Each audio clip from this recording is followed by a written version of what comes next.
Elections campaign లో భాగంగా NDA కూటమి అభ్యర్థుల్ని సహకరించడానికి వచ్చిన రాజ్నాథ్ సింగ్ గారు అంటే Telugu Desam, Janasena, BJP party candidates కోసము ప్రచారం కోసం భాగంగా వచ్చి ఆంధ్రప్రదేశ్ రాష్ట్రంలో ముస్లింల 4% రిజర్వేషన్ ని మేము తీసివేస్తాము, ఇది కరెక్ట్ గా ఇవ్వలేదు అని చెప్పిన కామెంట్స్ అనేవి చాలా బాధాకరమైన విషయం. మేము సూటిగా ఈరోజు ఎన్డీఏ కూటమికు అడుగుతున్నాం. జస్టిస్ సాచార్ కమిటీ వేయడం, జస్టిస్ రంగనాథ్ మిశ్రా గారు అంటే చీఫ్ జస్టిస్ ఆఫ్ ఇండియా ఒకరు, chief justice of Delhi high court ఒకరు, వాళ్ళు క్షుణ్ణంగా మొత్తము తిరిగి పరిశీలించి లోతుగా వెళ్లి వాళ్ళు చెప్పింది ఏమి అంటే ముస్లిం సామాజిక వర్గంలో ఉన్న పిల్లలు ఈరోజు టైర్ పంక్చర్ షాప్ల దగ్గర గాని, లేదంటే వెజిటబుల్స్ బండ్ల పైన గాని, ఫ్రూట్ బండ్ల దగ్గర గాని, కిరాణా షాపుల్లో గాని, బట్టల షాపుల్లో గాని, కూలీల లెక్క గాని, ఫ్యాక్టరీల్లో లేబర్ లెక్క గాని పోతున్నారు గాని వాళ్ళు చదువుకోవడం లేదు, వాళ్లకు ఆర్థిక స్తోమత లేదు, హైయెస్ట్ డ్రాప్ అవుట్ రేషియో వాళ్ళకే ఎక్కువ ఉంది స్కూల్స్ లో. ఒకవేళ ఆ పేదరికానికి ఎట్లో ఒకటి నెగ్గుకుంటూ డిగ్రీ కాలేజ్ వరకు కూడా పోతే డిగ్రీలో కూడా చదువుకోలేని పరిస్థితుల్లో డ్రాప్ అవుట్ అవుతున్నారు.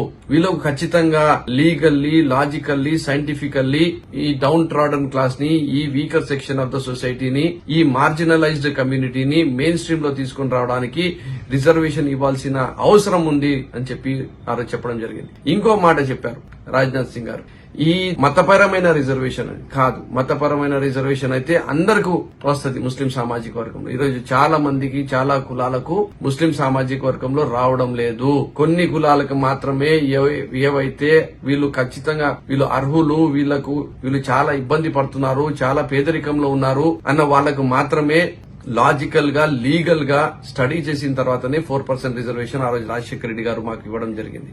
20 సంవత్సరాల నుంచి ఈ రిజర్వేషన్ పైన ఒక సోషల్ యాక్సెప్టెన్స్ వచ్చింది.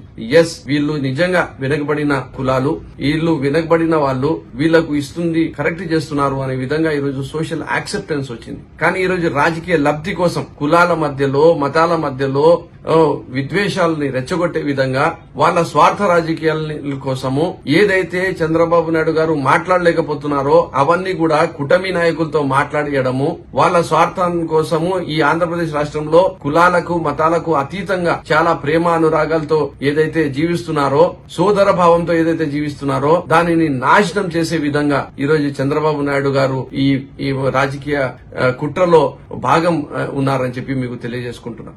ఏదైతే చంద్రబాబు నాయుడు గారు చెప్పలేకపోతున్నారు అవన్నీ కూడా ఈ ఎన్డీఏ కూటమి పార్టీల నాయకులతో చెప్పిస్తున్నారు. మనమందరం కూడా అర్థం చేసుకోవాల్సిన అవసరం ఉంది. ఈ రోజు జగన్మోహన్ రెడ్డి గారు ఏం చెప్తున్నారు, కులం చూడము, మతం చూడము, పార్టీ చూడము, ప్రాంతం చూడము, మేము పేదవానికి పేదవాని లెక్కనే చూస్తాము, అర్హులకి అర్హుల లెక్క చూస్తాము, వాళ్ళందరూ బాగుండాలా, వాళ్ళందరూ మంచిగా చదువుకోవాలా, ఆరోగ్యపరంగా బలంగా ఉండాలా, వాళ్ళకు మంచి ఉద్యోగాలు రావాలా, వాళ్ళు బాగుపడాలా, మహిళా సాధికారత తీసుకుని రావాలా అని చెప్పి champions of poor and down trodden and weaker sections of the society Jaganmohan Reddy గారు ఉంటే, వీళ్లు మాత్రము కులాల వారిగా, మతాల వారిగా విపక్షాన్ని గురి చేసే విధంగా, విద్వేషాలని రెచ్చగొట్టే విధంగా ఈరోజు మాట్లాడడం అనేది చాలా బాధాకరమైన విషయము.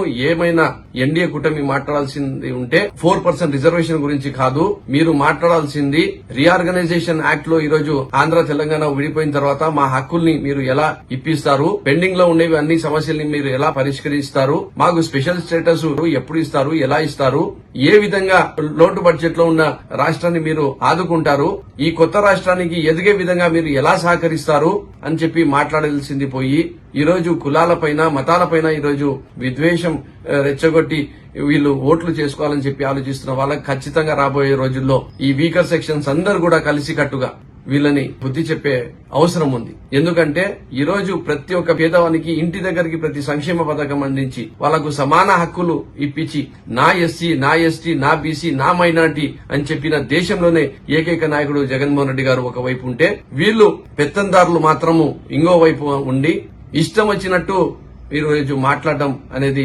సరికాదు. కాబట్టి ప్రతి ఒక్కరు కూడా కలిసి రావాల్సిన అవసరం ఉంది. జగన్మోహన్ రెడ్డి నాయకత్వాన్ని బలపరచాల్సిన అవసరం ఉంది. ఈ రోజు మరీ ముఖ్యంగా మైనార్టీస్ కి అయితే నేను చెప్తున్నాను, ప్రతి చోట కూడా వీళ్ళు ఎన్డీఏ కూటమి వాళ్ళు ఇలా మాట్లాడుతుంటే కూడా జగన్మోహన్ రెడ్డి గారు మాత్రము నమ్ముకున్న సిద్ధాంతము కులము మతము ప్రాంతము అని చూడకుండా పేదవానికి పేదవాళ్ళకని చూస్తాను, అతనికి నేను సహకరిస్తాను, అండగా నిలబడతాను, వాళ్లకు తోడుగా నిలబడతాను, ఎవరు ఎంత మంది వచ్చినా నేను మాత్రము వాళ్ల వైపునే నిలబడతాను అని చెప్పి ఏదైతే చెప్తున్నాడో దాంట్లో కూడా మైనార్టీల పట్ల ఆయన చూపిస్తున్న ప్రత్యేక శ్రద్ధ ఆయనకు ఈరోజు బలోపేతం చేసుకోవాల్సిన అవసరం ఉంది. ఇలాంటి ఎన్డీఏ కూటమి అభ్యర్థుల్ని ఈ రాజకీయ సమాధి కట్టాల్సిన అవసరం కూడా ఉంది అని చెప్పి మీ ద్వారా తెలియజేసుకుంటున్నా. తెలుగుదేశం పార్టీ మైనార్టీలపైన కపట ప్రేమ చూపిస్తూ ఒక ముసుగులో ఏదైతే రాజకీయం చేస్తుందో ఈరోజు ఆ ముసుగు కూడా ఎన్డీఏ నాయకుల ద్వారా తీసేసి మరి ఓపెన్ గా ఈరోజు మైనార్టీలకు విపక్షకు గురి అయ్యే విధంగా, వాళ్లకు భయభ్రాంతులకు గురి చేసే విధంగా, వాళ్లకు ఇబ్బంది పెట్టే విధంగా, వాళ్లకు ఈరోజు అభద్రతా భావం కలిగే విధంగా చేస్తున్నది ప్రతి ఒక్కరు కూడా గమనించాల్సిన అవసరం ఉంది. వాళ్లకు బుద్ధి చెప్పాల్సిన అవసరం కూడా ఉంది. ఇదే తెలుగుదేశం పార్టీ వాళ్ళు ప్రభుత్వంలో ఉన్నప్పుడు ఒక ఎమ్మెల్యే ఎమ్మెల్సీ మంత్రి పదవి ఇవ్వకుండా రాజకీయంగా అణచివేశారు. నారాహమారాలో దేశద్రోహం కేసులు పెట్టించి ఇబ్బందులకి మైనార్టీలకు గురి చేశారు. మరి ఇప్పుడు ఈ ఎన్డీఏ కూటమితో మరి రాబోయే రోజుల్లో ఒకవేళ వాళ్ళు వస్తే మరి ఎలాంటి అభద్రత భావంకి ఎలాంటి అసాంఘటిత పనులకు వాళ్ళు గురి చేస్తారనేది మనం అర్థం చేసుకోవాల్సిన అవసరం ఉంది. కాబట్టి వీళ్లకు ఖచ్చితంగా బుద్ధి చెప్పాల్సిన అవసరం ఉంది. వీళ్ళ ముసుగు ఈ రోజు తీసేసినారు. వీళ్ళు ఎన్డీఏ లీడర్ల ద్వారా వాళ్ళు చెప్పాల్సినవి చేయాల్సినవి అన్ని కూడా చేపిస్తున్నారు. రేపు ఒకవేళ వాళ్ళు ప్రభుత్వంలో వస్తే చేసి చూపిస్తారని కూడా మీరు అందరూ గ్రహించి వీళ్ళకు బుద్ధి చెప్పాల్సిన అవసరం ఉంది. ఎన్డీఏలో భాగంగా ఉన్న ఈ తెలుగుదేశం పార్టీ ఎమ్మెల్యే అభ్యర్థులు ఎంపీ అభ్యర్థులు మేము తెలుగుదేశం పార్టీ ఎన్డీఏ కాదు అనే రకంగా ఒక ముసుగులో వచ్చి ఏదైతే మైనార్టీ ఓట్లని దండుకోవాలని చెప్పి ఆలోచిస్తున్నారో వాళ్ళకందరికీ కూడా మీరు బుద్ధి చెప్పాల్సిన అవసరం ఉంది. అది ఓటుతో బుద్ధి చెప్పాల్సిన అవసరం ఉంది అని కూడా నేను ఈరోజు మీకందరికీ రిక్వెస్ట్ చేస్తున్నాను.